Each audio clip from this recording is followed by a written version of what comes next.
News at 6 with Joe Perkins.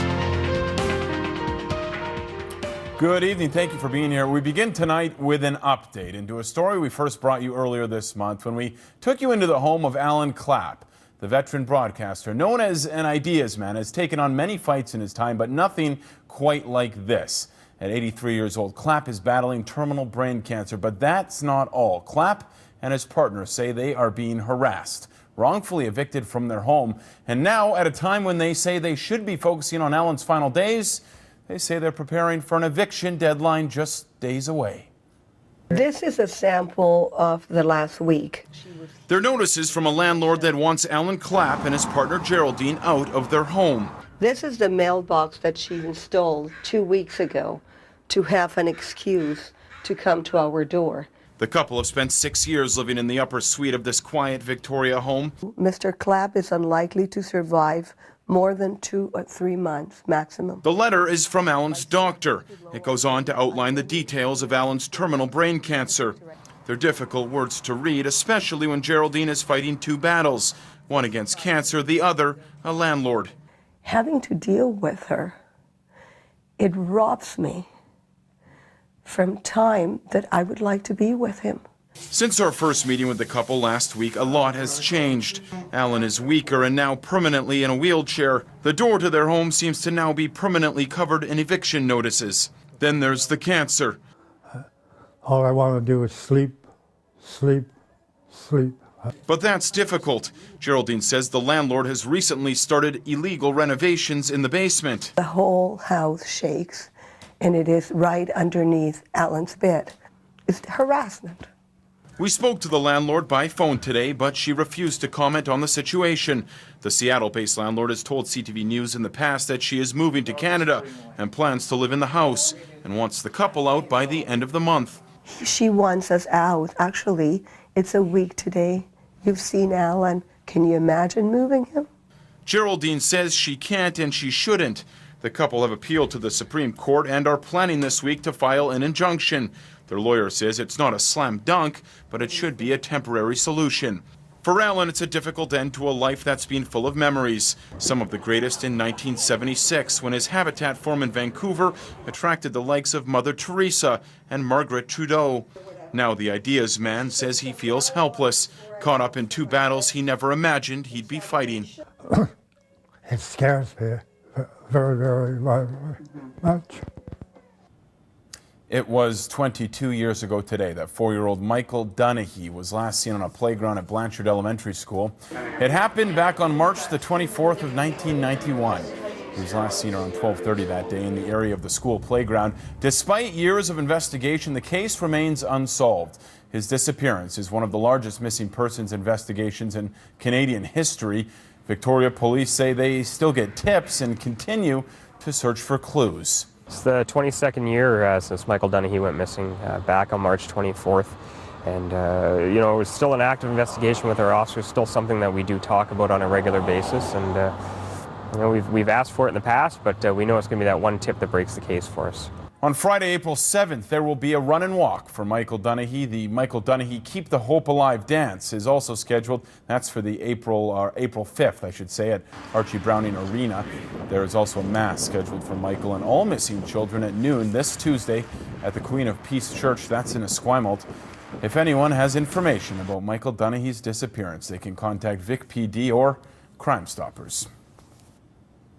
Marijuana users traveling south of the border are running into more than just a roadblock. It seems Washington State's move to legalize the drug has left some people confused about whether or not they can take marijuana across the border. Last year, possession of small amounts of marijuana became legal in Washington State, and according to lawyers, that has caused some major misunderstandings as well as holdups at border crossings into Washington. Crossings such as the one at the Peace Arch are operated by the U.S. government, and under federal law, possession is still illegal. Completely confusing because the feds, federal government controls the border through Customs and Border Protection, and if they catch you with marijuana, they can't charge you because the state, Washington State, will not prosecute you. So it's a catch-22. You're deemed inadmissible for something that the state's not going to prosecute you for. If you are deemed inadmissible, then it can lead to more problems. Brian Fowler says he made a huge mistake when he entered the U.S. with a small amount of marijuana. Not only was he turned away, but in order to return to the U.S., he had to get a re-entry waiver, which takes time and costs a lot of money. Waivers take several months to obtain and can cost upwards of $600. He says it was all a major hassle over a mistake. Well, it was going back and forth a couple times. One was for the pre-trial and then for the actual trial. And then after that, I had to go through a lawyer and fill out paperwork and criminal record check and send that all through and send it off. It was a big headache. Definitely was a lot of time into that. So There's a lot of confusion, especially for people who've had waivers in the past, who've been deemed inadmissible because they have had a small amount of marijuana in Canada and they were charged and convicted for possession of marijuana. They're now calling me asking if they're still inadmissible because Washington state allows it. Until there is clarification between federal and state laws in the U.S., the lawyer says no Canadians should be trying to take marijuana into Washington state. Ontario's public broadcaster is speaking tonight, one day after being blasted for a video game it created, highlighting British Columbia's ongoing pipeline debate.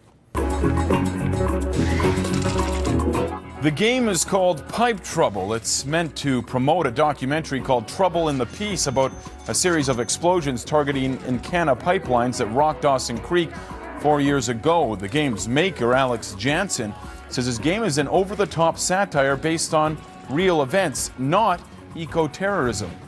We're representing variety of what's been going on in the real world within the video game, but in no way it's no different than a bombing being represented in the news or a bombing being represented in another documentary or another film. It's not in any way that the player is actually playing as an eco-terrorist. Jansen's company is donating part of the proceeds from the game to the David Suzuki Foundation. The community of Shawnigan Lake expects more than 1,000 people to turn out tomorrow night for a public rally it hopes will send a message to the province. The government is a couple of weeks away from authorizing a local aggregate company to dump contaminated soil on its property. The process is legal, but the community says that does not make it right. The site is in the middle of its watershed, and many believe it could result in problems, including dirty drinking water. The meeting is scheduled for 7 o'clock, and it's at the Shawnigan Lake Community Center. Well, Vancouver Island deserves a round of applause tonight. BC Hydro released the results of last night's energy-saving Earth Hour in the top 5 communities in the province to save energy. We're all on Vancouver Island. Comox, Courtenay, North Saanich, Sydney, and Qualicum Beach led the way during last night's worldwide Earth Hour. In all, British Columbians saved 136 megawatt hours of electricity, reducing the provincial load by almost 2% last night. BC Hydro says the results are the equivalent of turning off more than 10 million 12.5 watt LED light bulbs. Now, of the top 5 communities, Comox and Courtenay saw the highest reduction at nearly a full 10%. The full breakdown can be seen online at bchydro.com. There are a few tuckered out hockey players in the capital region after a 24-hour tournament this weekend at Bear Mountain. See that little guy out there? I think he had me in the corner. CTV's Chandler Grieve trying to keep his head up today as the player/MC at the 3rd annual Rink of Dreams 24-hour charity hockey tournament. More than $110,000 was raised today for the Help Build a Dream Foundation here on Vancouver Island. I lost my nephew Sean years ago. He was just after he turned 3. He passed away from complications of leukemia, and I wanted to do something in his memory, and I also wanted to make sure that whatever we did was in honor of kids, and and so that's why we put this event on. The tournament started yesterday at noon and ran until today at noon. This morning, a team of media players from CFAX 1070, 107.3 Cool FM, as well as CTV Vancouver Island strapped on the skates and took their turn. Chandler Grieve, along with camera operator Jason Hallman, who strapped a camera on his head, that's what we're looking at here, teamed up with our general manager, Kevin Bell.